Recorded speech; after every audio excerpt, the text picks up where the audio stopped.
नमस्तेऽस्तु महामाये श्रीपीठे सुरपूजिते शङ्खचक्र गदाहस्ते महालक्ष्मी नमोऽस्तुते।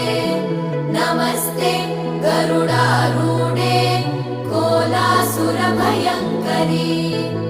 सर्वपाप हरे देवी महालक्ष्मी नमोऽस्तुते। महादेव्यै च विद्महे विष्णुपत्नी च धीमहि तन्नो लक्ष्मी प्रचोदयात्।